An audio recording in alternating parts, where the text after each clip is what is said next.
हाय, मैं हूँ आपकी विजय डी और आप देख रहे हैं doctor Richa's secret health and beauty show. तो आज हम लोग बात करने वाले हैं बॉल्डनेस के बारे में। जैसे कि पिछले हफ्ते हमने बात किए हैं हेयर फॉल के बारे में, लेकिन कुछ लोगों का हेयर फॉल इतने एक्सटेंड तक चले जाता है कि वो लोग पूरे बॉल्ड हो जाते हैं।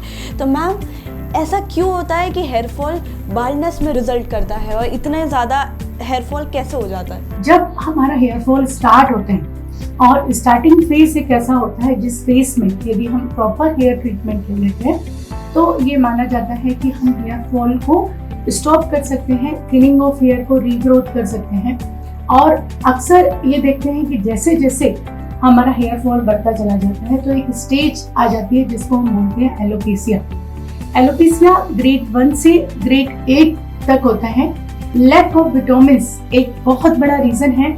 यदि आज की वर्किंग लाइफ में पेशेंट बहुत ज़्यादा टेंशन ले रहा है या उसको किसी भी तरह से बहुत ज़्यादा स्ट्रेस है या उनकी लाइफ इस तरह से है कि वो बहुत लेट नाइट स्लिप करते हैं, बहुत लेट नाइट उनका वेकअप होता है, देन उनका फूड हैबिट्स काफ़ी रॉन्ग है, उनका ब्रेकफास्ट लंच डिनर का टाइम फिक्स नहीं होता, तो that is the also one reason कि उससे डाइजेशन काफ़ी डिस्टर्ब हो जाता है। और डाइजेशन डिस्टर्ब होने की वजह से भी एक बहुत ज़्यादा हेयर फॉल देखने में आता है।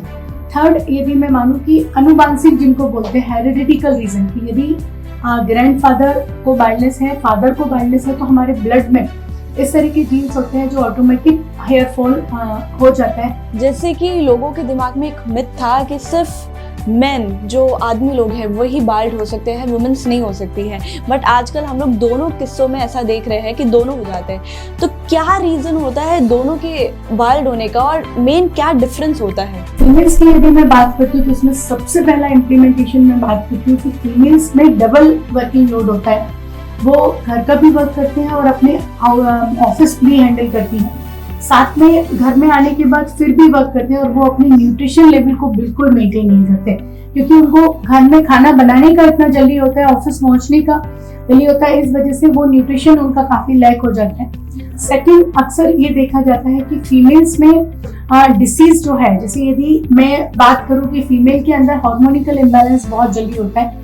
हार्मोनिकल इम्बैलेंस होने की वजह से जब उनका न्यूट्रिशन लेवल या प्रोलैक्टिन डिस्टर्ब होता है, थायराइड डिस्टर्ब होता है या हार्मोनिकल पीसीओडी डिसऑर्डर होता है, पीसीओएस होता है, वो पेशेंट अपने आप को डायग्नोज ही नहीं कर पाते कि मेरे को ये डिसीज है, और वो डिसीज डायग्नोज नहीं करते इज द सेकंड रीजन कि उनको हेयर फॉल बहुत ज़्यादा बढ़ जाता है।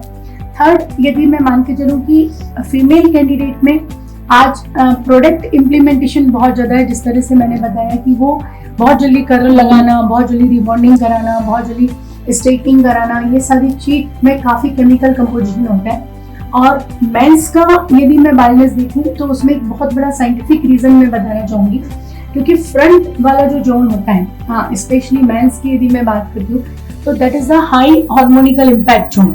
तो जिस तरह से हमारी एज बढ़ती है, जैसे 13 से फीमेल और मेल स्टाइल की मेन ग्रोथ लेडीज की जैसे 11 से स्टार्ट हो जाती है, फीमेल की 13 से स्टार्ट होती है। इन दैट ग्रोइंग एज 18, 20, 21 तक जो ग्रोइंग एज होती है, यदि यहाँ पे न्यूट्रिशन लेवल वीक होता है तो हम अक्सर ये देखते हैं कि 25, 23 में उनके बाल्डनेस काफ़ी हद तक स्टार्ट हो जाती है। बहुत ज़्यादा जिम जाने की हैबिट्स, और जिम आप 2 to 3 आवर्स तो करते हैं, पर वहाँ पे भी एक इम्प्लीमेंटेशन रॉन्ग है कि आप अपनी बॉडी बिल्डिंग करने की वजह से बहुत सारे ऐसे भी प्रोटीन मार्केट में हैं जिन प्रोटीन का इंटेक आप कंजम्पशन से ज़्यादा करते हैं। आप अपने वेट के हिसाब से प्रोटीन लेते हैं, दैट इज ओके, पर अपनी बॉडी बिल्ड करने के हिसाब से जब आप बहुत ज़्यादा प्रोटीन इंटेक बढ़ा देते हैं तो वो एक रॉन्ग इम्प्लीमेंटेशन होता है। अक्सर ये देखते हैं कि वो पेशेंट बहुत जल्दी बाल्ड होना स्टार्ट हो जाते हैं, क्योंकि उनमें साइंटिफिकली यदि हम देखेंगे तो हाइड्रोक्विनोन और डिफरेंट जो उसमें प्रोटीन में जो कंटेंट्स डाले जाते हैं बॉडी बिल्डिंग के लिए, that is very much harmful for the hairs. अगर हम बात करें इस चीज़ के ट्रीटमेंट की, तो क्लिनिकली इसका ट्रीटमेंट कैसे हो सकता है और कितना इफेक्टिव होता है? देखिए, बाल्डनेस जब ज़्यादा आ जाता है तो अक्सर हेयर बहुत ज़्यादा थिन हो जाता है, मतलब फ्रंट वाला जो पोर्शन है।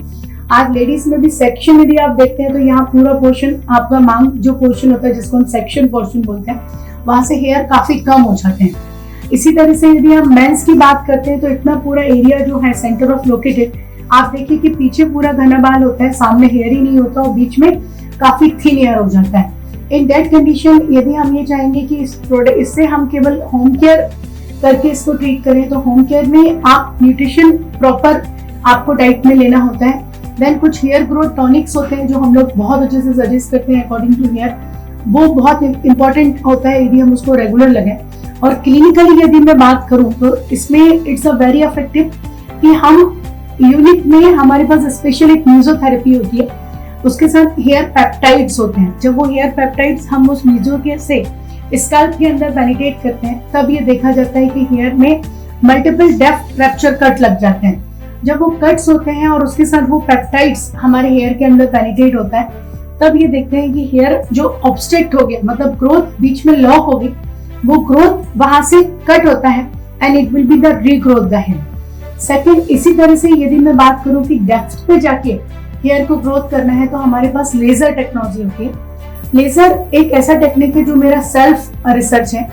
सेल्फ रिसर्च मैं इसलिए इसको बोलूंगी क्योंकि आज मैं 22 ईयर से ये टेक्नोलॉजी अपनी क्लिनिक में दे रही हूँ और अभी तक थाउजेंड्स ऑफ पेशेंट्स को, मतलब मैं काउंट नहीं कर सकती इतने पेशेंट की रीग्रोथ हमने अभी तक की है। तो लेजर एक ऐसा इम्प्लीमेंटेशन है जिससे लाइट डायरेक्टली हमारे हेयर्स के अंदर जाती है और हेयर के अंदर जाने के बाद जहाँ पे हेयर वीक है, जिसको हेयर बम्स बोलते हैं, क्योंकि हम कितना भी अच्छा प्रोडक्ट लगा ले, we are unable to cap on the hair बम, हम अंदर तक नहीं पहुंच सकते।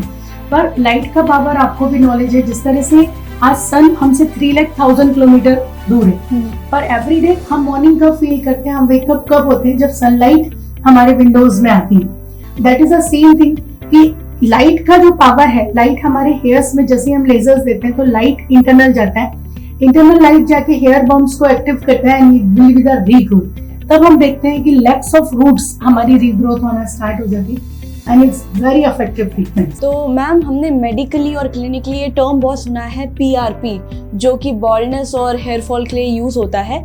तो ये टर्म क्या है, लाइक क्या होता है इससे? देखिए, PRP की यदि हम बात करते हैं तो आज यदि कॉमनली वर्ल्ड वाइज आप किसी भी बेस्ट ट्राइकोलॉजिस्ट के पास जाएंगे और हेयर ग्रोथ करने की बात करेंगे, दे आर ऑलवेज सजेस्ट कि you can go with the PRP। PRP is the plasma penetration process होती है। प्लाज्मा पेनिट्रेशन प्रोसेस मतलब है कि आपका ही ब्लड 10 ml ब्लड निकाला जाता है एंड उस ब्लड को सेंट्रीफ्यूज मशीन में सेंट्रीफ्यूज किया जाता है।